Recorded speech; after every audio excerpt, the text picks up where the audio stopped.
Has anybody ever planted corn when it's too cold? Does anybody have a damn neighbor that plants when it's too cold? Yeah, so April planting corn is really common across the upper Midwest. But did you ever think conditions were good and you're ready to plant corn and you're heading out, forecast is cool, air temps might be 40 degrees. And did you ever think this, I'm going to plant it shallow so it comes up faster? Couldn't be more wrong. Couldn't be more wrong. If you're going to air, you're going to air deep. Corn is very fragile. When I say that, it's fragile in the early part of its life.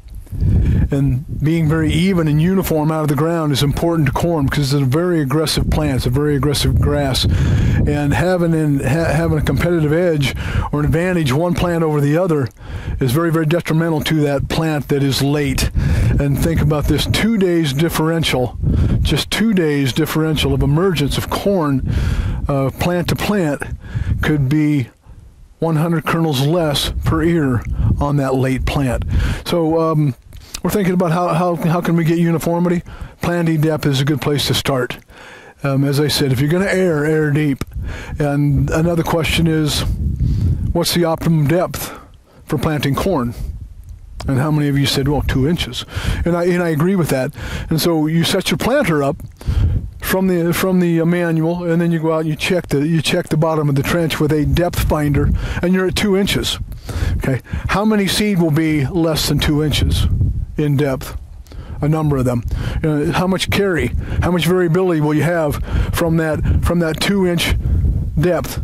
How much will be shallow and how much will be deeper? Could carry as much as a full inch, or a half-inch shallow, half-inch deep. So you could be 1.5 inches, or you could be 2.5. Okay, I don't have a problem going deep. From the standpoint of, we see 2-inch planting depth and 3-inch planting depth being identical in the number of hours or days that it takes to emerge, being identical in the emerged stand, and being identical in yield at the end. So planting depth is important. So the deeper I plant, and what we'd like to see is 2.25 to 2.5 inches deep to the bottom of the trench.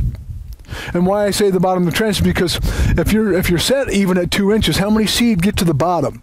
And larger seed will hang up further in that true V, right? So I'm always checking the bottom of the trench. And again, we want it 2.25 to 2.5 inches deep.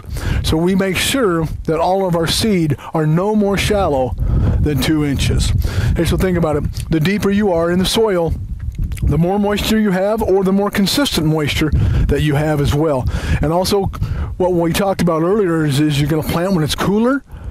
Well, the deeper you are in the soil, the more buffered you are, so your soil temperature isn't as affected by the air temperature because you have more carry, you have more room, and so you don't have the ebb and flow, you don't have the fluctuation deeper in the soil that you do closer to the surface.